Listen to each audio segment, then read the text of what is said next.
We got to talk about the White House issuing new rules of decorum for journalists during press conferences. Now, it's pretty sad that it's come to this. You would think that adults will understand how to behave themselves when they're talking to the president or when they're out in public in general or in a situation when they have to be called on to ask a question.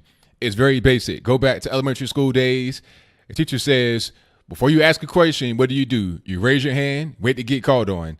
That's how it goes. But apparently, some of these adults, many of whom are much older than myself, people that are almost senior citizens, don't quite understand that. So as a result of a court order, we now have rules in place that everybody must follow or they're going to get the boot up out of the particular place and their press pass shall be revoked. Now, to back up a little bit before I get into the actual rules and what they say, the reason why we're here today is because of a lawsuit that CNN brought against Donald Trump, Sarah Huckabee Sanders, the Secret Service, and whatnot. I did a video about this before, and if you want to see that, I'll link to it in the box below. But basically, Jim Acosta got into this little scuffle with this White House intern, trying to take the mic from her, didn't want to sit down after he got told to several times. He's asking a bunch of questions. He was just totally out of control. And it wasn't just him. You also had April Ryan. She is a contributor for CNN, but does not necessarily represent them when she's in the White House. She has some kind of urban network she's affiliated with, and she's in there on their behalf. But she might as well be a CNN contributor in the White House officially as well. Other people wanted to do different things. They want to grandstand. They want to sit up there and argue. They want to have a debate. They want to give an impassioned speech, virtue signal, all that kind of stuff. And it's like, look, a press conference, a time and place for that. If you want to debate Trump or have a one-on-one Robert Walters sit down with Trump, you can try to arrange that on your own. Get your network or whoever you need to get to have that happen. But don't come into the press conference room where the questions are supposed to be about a specific thing. The incident in question with Jim Acosta and the intern happened right after the midterm elections. So the questions should have been surrounding the midterm elections. It shouldn't have been this whole thing about, the migrant caravan, they aren't dangerous and not really here. You're giving your own personal opinion, your grandstanding, your virtue signaling. It's ain't the time for that, which is why Trump told you to sit down and relinquish your microphone, give it to your colleague, but you didn't want to do that. So as a result, Jim Acosta, you got your press pass, hard pass revoked. So you can no longer be in the president's presence. You can no longer be in these press conferences. You're going to be out of there. He tried to go back to the White House the next day or that night and was denied entry by the Secret Service because the hard pass, which you have to get to access past Secret Service, which requires an extensive background check, had been revoked. Now, CNN sues on behalf of that, and they get Jim Acosta's press pass reinstated temporarily. This is not a permanent thing. And you had a bunch of fake news out there talking about the judge, Timothy Kelly, ruled on the First Amendment because Trump was trying to silence the press and restricting the freedom of the press. No, it's all about this person just behaving badly. The judge just ruled on the Fifth Amendment, which was the whole thing about due process. The judge just said, rather than revoking this pass for an arbitrary reason, you need to have a list of rules that must be followed. And if he breaks any of those rules, or if anyone else does, then you have right to revoke their pass from being in the press conferences.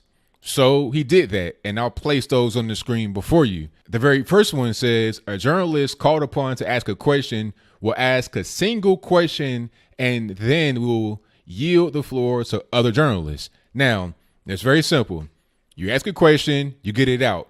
After your first question, you have to be prepared to go to somebody else. You may be allowed a follow-up question if the president allows you to, and that's a second thing.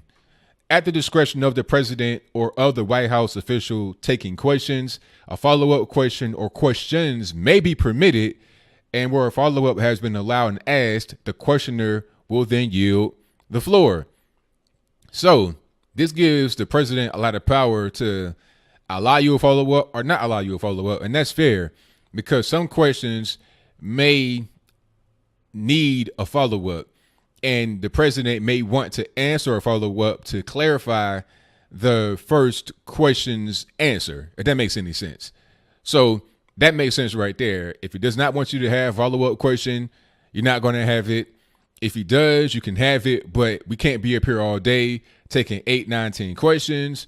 You got a lot of people in the room that want to get their voice heard. And one thing I said before I get back to the other list of rules, one thing I said in response to people talking about, oh, Trump's trying to kill the freedom of speech and freedom of press. No, he's trying to actually extend and enforce freedom of speech and freedom of the press. Because if you're a reporter up there asking 8, 9, 10 questions, you're taking time away from other people. So other reporters are not allowed to have their voices heard. They're not allowed to have their questions get out there. They're not allowed to get answers because you're hogging up all the time. All right. So that is a serious issue. The next rule, yielding the floor includes, when applicable, physically surrendering the microphone to the White House staff for use by the next questioner. That is hilarious. They're trolling Jim Acosta. This might as well be called the Jim Acosta rule, because this is the reason why these rules are being written anyway. Like I said from the beginning, you have adults. They should understand how to play nice and how to raise their hand, which is what you learn when you were a child. But apparently people don't, or they choose not to in the case of Donald Trump and the administration currently. So now you have rules that are on the books that you have to follow. And if you don't, you're going to get kicked out.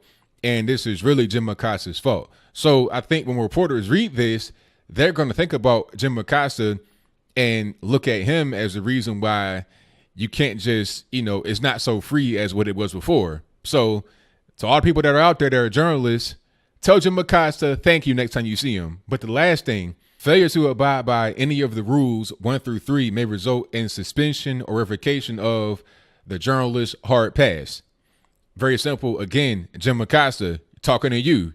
If you can't follow those rules, if you can't, ask one question, get it answered, and be prepared to move on to the next person. If you can't do that, then you're going to get your hard pass suspended. Whatever happened to journalists just trying to find a story about a subject rather than trying to be the story themselves? I'm not interested in hearing about Don Lemon's drama, Jim Acosta's drama. Tell me about what's happening with the country for real. These are distractions, but no more, because we have these rules in place. Shout out to Timothy Kelly. I was kind of upset at first. I was like, how can you restore this man's press pass? But he did a great thing. Remember, this is a Trump appointee. He did a great thing. Now nobody can say anything because there are rules in place. If you violate the rules, now you can just go ahead and get kicked out. Beautiful thing, worked out perfectly. And I'm ready to see the first person that wants to test these new rules and see how they get carried out and see how they're enforced. I suspect iron-handed enforcement, because it's to the point now where it's getting out of control. And then when one person gets away with it, others may follow and copy what they do. Like I said, April Ryan's, she's over there yelling out stuff without a microphone. Then she's going on TV trying to play the victim. And you got other people trying to defend Jim Acosta. You got CNN trying to poke their chests out and gloat. Look, all that is coming to a swift end. And shout out to Trump's administration for making it happen. So what do you think? Do you think that there should be rules for journalists when it comes to the press conferences? If you think so, please explain to me why. You know my reason why. Because they can't act right. If you can't do something very basic, like I said, when you are a child, elementary school, the teacher says, raise your hand if you want to ask a question and wait till you get called on. Don't be talking in class. This is really, really basic things. And it makes me wonder, are we talking about an infantilized people that have never had a childhood? Like, how did you go throughout your life not knowing these basic skills? Or it could be, like I said, intentional disregard of things you know to be true and right as far as respecting people just because it's Trump and you hate the administration and you want to grandstand and boast and brag and virtue sitting onto your friends who hate Trump. But is it wrong to have rules here? Do you think that I'm wrong? Do you think I'm some kind of racist bigot? Orange man am I an orange man? Orange man bad? Is that what it is? I mean, seriously, if anybody out there disagrees with what I'm saying, please explain to me why in the comments. Why is it bad to have rules? Okay, these rules shouldn't have to be written. If that's your assertion, and I agree, they shouldn't have to be written, but obviously they need to be written because people don't understand how to behave. And if you don't understand how to behave, well, I'm going to tell you. And if you don't want to follow the rules, then off you to Shane. Peace out. Sayonara. And that's it. So whatever your comments are, please let me know.